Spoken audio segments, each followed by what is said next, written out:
പ്രിയപ്പെട്ടവരെ, നമസ്കാരം. ഞാൻ പ്രശസ്ത സാമ്പത്തിക ശാസ്ത്രജ്ഞനല്ല എന്നാണ് ഞാൻ വിചാരിക്കുന്നത്.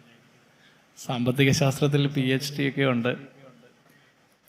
സാധാരണക്കാരെ എങ്ങനെയാണ് നമ്മുടെ സർക്കാരുകളുടെ സാമ്പത്തിക ശാസ്ത്രം ബാധിക്കുന്നത് എന്ന് ഇടയ്ക്കൊക്കെ വിശകലനം ചെയ്യാറുണ്ട്. പക്ഷെ ഞാൻ അത്ര പ്രശസ്തനല്ല ആ മേഖലയിൽ.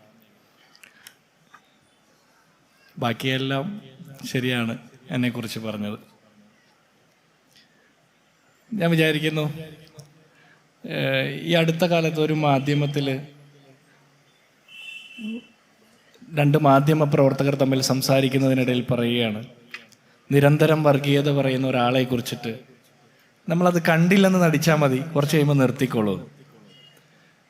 അപ്പം ഞാൻ കുറേ കൂടി സീരിയസ് ആയിട്ട് ആലോചിച്ച് എന്താ അങ്ങനെ പറഞ്ഞതെന്ന്. അപ്പം അങ്ങനെ കരുതുന്ന ഒരുപാട് ആളുകളുണ്ട്. അവരത് വേറൊരു തരത്തിൽ ഒരു തെറ്റായിട്ട് പറയുന്നതൊന്നുമല്ല, അവർക്ക് വേറെ എന്തെങ്കിലും ദുരിദോഷം ഉണ്ടായിട്ട് പറയുന്നതൊന്നുമല്ല. പക്ഷെ അവർ വിചാരിക്കുന്നത് നമ്മൾ കണ്ടില്ലെന്ന് നടിക്കുമ്പോൾ ഇത്തരം ശ്രമങ്ങൾ ഇല്ലാതാക്കപ്പെടുമെന്ന്. ഇപ്പം ശിഹാബ് പറഞ്ഞു നിർത്തിയതെന്ന് ഞാൻ മനസ്സിലാക്കുന്നത്, അവരടുത്തത് പറഞ്ഞ് പോയിക്കൊണ്ടിരിക്കും. നമ്മൾ നിരന്തരം അതിനെ കൗണ്ടർ ചെയ്ത് പറഞ്ഞുകൊണ്ടേയിരിക്കണം എന്നുള്ളതാണ് എനിക്ക് തോന്നിയിട്ടുള്ള ഒരു കാര്യം. നമ്മുടെ വിഷയം ഇസ്ലാമോഫോബിയയാണ്. ഞാനപ്പോൾ ഇവിടെ വന്നതിന് ശേഷം ഞാൻ വെറുതെ ഇങ്ങനെ നോക്കിയപ്പോൾ ഇസ്ലാമോഫോബിയെ കുറിച്ചിട്ട് ഞാൻ ഈ ടേം ആദ്യമായിട്ട് ആരാ ഉപയോഗിച്ചതെന്ന് നോക്കിയപ്പോൾ 1910 ഒരു PhD തീസിസിനകത്ത് ഇങ്ങനെ ഒരു വാക്ക് ഉപയോഗിക്കപ്പെടുന്നു. പക്ഷെ ഇത് വലിയ രീതിയിലുള്ള പ്രചരണത്തിലേക്ക് വന്നത് 1990-കൾക്ക് ശേഷമാണ്. ഷിഹാബ് പറഞ്ഞ ഹിസ്റ്ററിയൊക്കെ ആയിട്ട് ഇതിന് നല്ല ബന്ധമുണ്ട്. പരാജയപ്പെടുന്ന ആളുകൾക്കാണ് സാങ്കല്പിക ശത്രുക്കളെ സൃഷ്ടിക്കേണ്ടി വരുന്നത്. ആശയപരമായിട്ടും ഭരണപരമായിട്ടും പരാജയപ്പെടുന്ന സംഘടനകൾക്കും ഭരണകർത്താക്കൾക്കും സാങ്കല്പിക ശത്രുക്കളെ സൃഷ്ടിച്ചുകൊണ്ട് മാത്രമേ മുന്നോട്ട് പോകാൻ പറ്റൂ. അല്ലെങ്കിൽ അവർ നിരന്തരം ഓഡിറ്റ് ചെയ്യപ്പെടും. നമ്മൾ നിരന്തരം ഓഡിറ്റ് ചെയ്യപ്പെടാതിരിക്കാൻ വേണ്ടിയിട്ട് സാങ്കല്പിക ശത്രുക്കളെ സൃഷ്ടിക്കും. അപ്പോൾ ഈ നല്ല മുസ്ലിങ്ങളും ചീത്ത മുസ്ലിങ്ങളും ഒക്കെ ഉണ്ടോ എന്നുള്ളൊരു ഡിബേറ്റൊക്കെ നടക്കുന്ന കാലമാണ്. നിങ്ങളെല്ലാവരും നല്ല മുസ്ലിങ്ങളാണോ? അപ്പോൾ ആരാ മോശം മുസ്ലിങ്ങൾ? അപ്പം നല്ല ക്രിസ്ത്യാനികളും മോശം ക്രിസ്ത്യാനികളും ഉണ്ടോ? നല്ല ഹിന്ദുക്കളും മോശം ഹിന്ദുക്കളും ഉണ്ടോ? അങ്ങനെ ഒരു ചർച്ചയില്ലല്ലേ. നല്ല മുസ്ലിങ്ങളും മോശം മുസ്ലിങ്ങളും എന്നുള്ള ചർച്ചയേ ഉള്ളൂ. ആൻഡ്രൂ ബ്രെവിക്കിനെ കുറിച്ച് കേട്ടിട്ടുണ്ടോ? നോർവേയിലുള്ള ഒരു മതഭ്രാന്തനാണ്. 1077 മനുഷ്യരെ കൊന്നുകളഞ്ഞൊരു മതഭ്രാന്തനാണ്. ജയിലിലാണിപ്പോൾ. ആൻഡ്രൂ ബ്രെവിക്കിന്റെ പേരിൽ ഈ ലോകത്ത് ഒറ്റ ക്രിസ്ത്യാനികൾ പോലും ക്രിസ്ത്യാനോഫോബിയ എന്നുള്ളൊരു ലേബൽ ചെയ്യപ്പെടുന്നില്ല. ഈ രാജ്യത്ത് നൂറുകണക്കിന് ആസൂത്രിത അക്രമങ്ങളും കൊലപാതകങ്ങളും തീവ്രവാദ പ്രവർത്തനങ്ങളും നടത്തിയ സംഘപരിവാറിന്റെ പേരിൽ ഹിന്ദുത്വ ഫോബിയ എന്ന രീതിയിൽ ഒരാൾ പോലും ലേബൽ ചെയ്യപ്പെടുന്നില്ല. അപ്പൊ പിന്നെ എങ്ങനെയാണ് ഇസ്ലാമോഫോബിയ എന്ന ലേബൽ ചെയ്യപ്പെടുന്നതെന്ന് ചോദിച്ചാൽ, നമുക്ക് എളുപ്പത്തിൽ അപരവൽക്കരിക്കാൻ പറ്റുന്ന മനുഷ്യരെ അങ്ങനെ ചെയ്യുമ്പോൾ, ഒരു സാങ്കല്പിക ശത്രുവിനെ ഉണ്ടാക്കുമ്പോൾ നമ്മുടെ എല്ലാ കുറവുകളിൽ നിന്നും നമ്മളെ മൂടി വെച്ച് സംരക്ഷിക്കാൻ അതുകൊണ്ട് കഴിയുമെന്നുള്ളതാണ്. ഈ നാട് ഭരിക്കുന്ന ആളുകൾ അത് നന്നായിട്ട് ഉപയോഗിക്കുന്നുണ്ട്. നേരത്തെ യൂതന്മാരെ ഭയമായിരുന്നു, മുസ്ലിങ്ങളെ ഭയമായിരുന്നു, ക്രിസ്ത്യാനികളെ ഭയപ്പെടുന്ന നാടുകളുണ്ട്. കറുത്ത ഉടുപ്പിട്ടാൽ പോലും ഭയക്കുന്ന ആളുകളുണ്ട്, കറുത്ത മനുഷ്യരെ ഭയക്കുന്ന ആളുകളുണ്ട്. അപ്പോൾ വന്ന ആളുകളുടെ ഭാഷയും വസ്ത്രവും ഭക്ഷണവും വരെ മറ്റു പലർക്കും പേടി ഉണ്ടാക്കുന്ന രീതിയിൽ വരുമ്പോൾ, പേടി ഒരു രോഗമാണ് അല്ലേ? വേഗത്തിൽ പോകുന്ന വണ്ടിയിൽ ഇരിക്കാൻ പേടിയുള്ളവർ ആ വണ്ടിയിൽ നിന്ന് ഇറങ്ങുക എന്ന് മാത്രമേ ഉള്ളൂ. വണ്ടിയുടെ വേഗത കുറയ്ക്കുക, വണ്ടികളെല്ലാം നിർത്തിയിടുക എന്ന് പറയാൻ പറ്റൂല. ഉത്തര കൊറിയയുടെ ഭരണാധികാരിക്ക് വിമാനയാത്ര പേടിയാന്ന് ഞാൻ ഇവിടെ കേട്ടിട്ടുണ്ട്. എന്നും പറഞ്ഞ് ലോകത്തിലെ എല്ലാ വിമാനവും നിരോധിക്കാൻ പറ്റുമോ? ഇല്ല. ചിലർക്ക് പച്ചവെള്ളം പേടിയാണ്, ആഴം പേടിയാണ്, ഉയരം പേടിയാണ്, അങ്ങനെയൊക്കെയുണ്ട്. ചിലർക്ക് കറുപ്പ് പേടിയാണ്. ഈ നാട്ടിലൊക്കെ കാണുന്നുണ്ട്. ഇപ്പൊ ഈ അടുത്ത പ്രദേശത്തോടൊക്കെ ഈ നാട്ടിലെ ഭരണാധികാരികൾ പോയാൽ കറുത്തൊടുപ്പിട്ട ആളുകളൊക്കെ ജയിലിൽ പോകും. ഞാനും പോയിട്ടുള്ളതാണ്. എന്തുകൊണ്ടാണ് കറുത്ത ഉടുപ്പ് കാണുമ്പോൾ, കറുത്ത മാസ്ക് കാണുമ്പോൾ, കറുത്ത കൊടി കാണുമ്പോൾ മനുഷ്യർ പേടിക്കുന്നത്? അതൊരു കുഴപ്പമാണ്. നമ്മുടെ കുറവുകളെ മൂടി വെക്കാൻ വേണ്ടിയിട്ട് നമ്മൾ എളുപ്പത്തിൽ ചില പ്രശ്നങ്ങളെ കണ്ടെത്തുക. അതിനെ സാമാന്യവൽക്കരിച്ച് മറ്റു പലരുടെയും തലയിൽ കെട്ടിവെക്കുക. അപ്പൊ ഈ ഭയമുള്ള ആളുകളാണ് ചികിത്സിക്കേണ്ടതെന്നാണ് എനിക്ക് തോന്നിയിട്ടുള്ളത്. അങ്ങനെ നമ്മളിങ്ങനെ നോക്കി വരുമ്പോൾ ജനാധിപത്യം എന്നാണ് നമ്മൾ പറയുന്നത് ഈ രാജ്യത്തെക്കുറിച്ച്. ഈ രാജ്യമാണ് ലോകത്തിലെ ഏറ്റവും വലിയ ജനാധിപത്യ സംവിധാനങ്ങൾ നിലനിൽക്കുന്ന രാജ്യം എന്ന് പറയാം.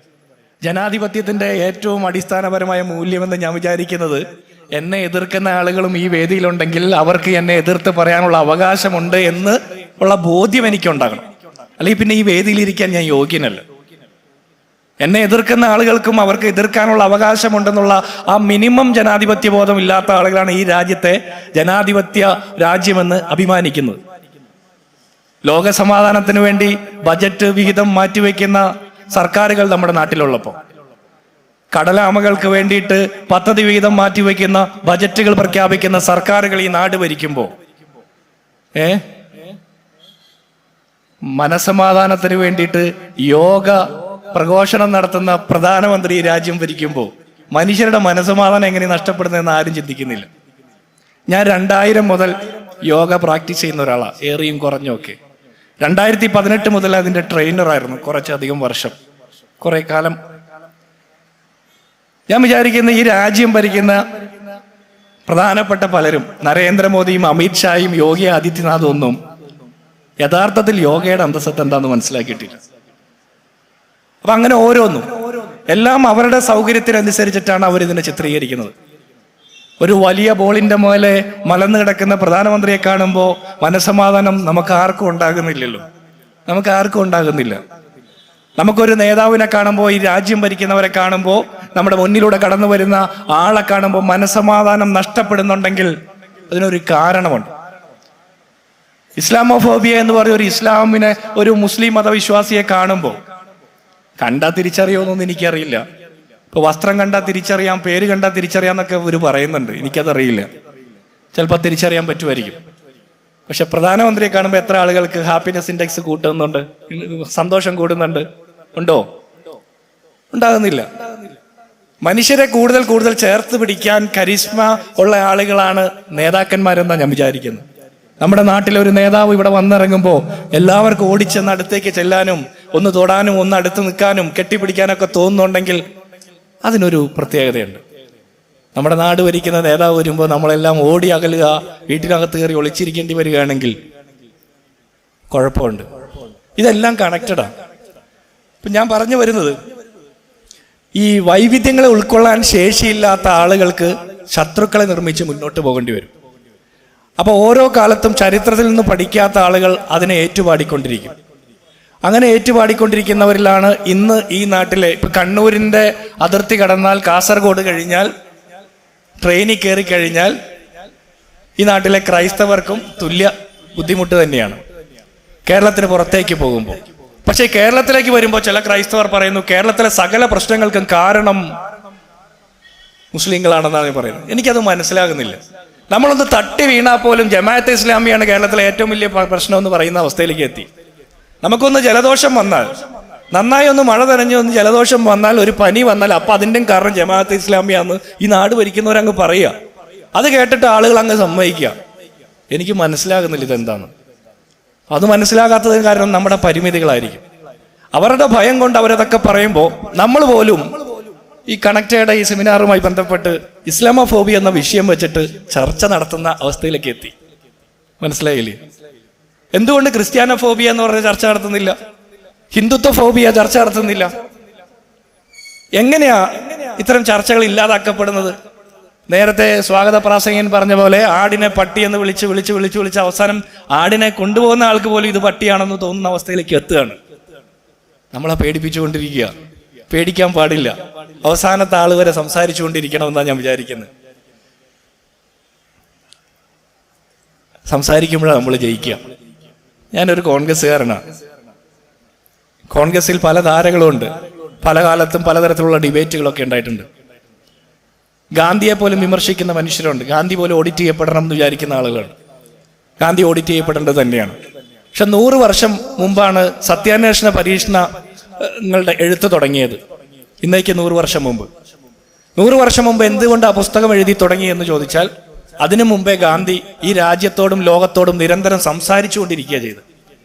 ബ്രിട്ടീഷുകാരുടെ മുമ്പിൽ സത്യാഗ്രഹം കൊണ്ട് മാത്രമല്ല ഗാന്ധി ജയിച്ചത്, ഈ രാജ്യത്തെ മനുഷ്യരെ സ്വാതന്ത്ര്യത്തിന് വേണ്ടി പാകപ്പെടുത്തിക്കൊണ്ടുകൂടിയാണ്. അതെങ്ങനെയാ?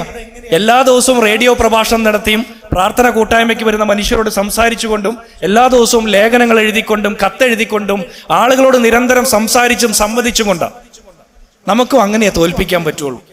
നമുക്ക് ആയുധമെടുത്ത് തോൽപ്പിക്കാൻ പറ്റില്ല.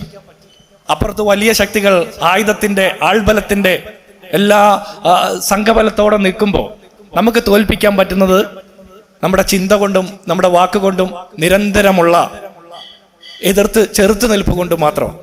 അതുകൊണ്ട് പൂർണ്ണ പ്രതീക്ഷയോടെയാണ് ഞാൻ ഈ വേദിയിൽ നിൽക്കുന്നത്. ഞാൻ ഭയങ്കര പോസിറ്റീവായിട്ടാണ് ഇത്തരം ശ്രമങ്ങളെയൊക്കെ കാണുന്നത്. മുൻപുണ്ടായിരുന്നോ എന്ന് ചോദിച്ചാൽ മുൻപുണ്ടായിരുന്നതിനേക്കാൾ കൂടുതൽ ആളുകൾ സംസാരിക്കാൻ തയ്യാറാകുകയും ധൈര്യത്തോടെ മുന്നോട്ട് വരികയും ചെയ്യുന്നത് ജനാധിപത്യത്തിന്റെ ശക്തമായ ലക്ഷണങ്ങൾ കൂടിയാണ്. മുൻപ് പലരും ഭയപ്പെട്ട് വീട്ടിലിരിക്കുമ്പോൾ, വലിയ ബുദ്ധിമുട്ടുകൾ പേടിച്ച് മിണ്ടാതിരിക്കുന്ന സമയത്ത് ഇന്ന് മനുഷ്യർ സംസാരിക്കുന്നവരുടെ എണ്ണം കൂടിക്കൊണ്ടിരിക്കുകയല്ലേ, ചിന്തിക്കുന്നവരുടെ എണ്ണം കൂടിക്കൊണ്ടിരിക്കുകയല്ലേ. എൻ്റെ ചിന്തകൾക്ക്, എൻ്റെ നാവിന് വിലങ്ങിടാൻ പറ്റാത്ത ഇത്തരം ശ്രമങ്ങളെ എൻ്റെ നാവ് കൊണ്ടും ചിന്ത കൊണ്ടും മാത്രമേ എനിക്ക് ചെറുത്ത് തോൽപ്പിക്കാൻ പറ്റൂ എന്ന് വിചാരിക്കുക.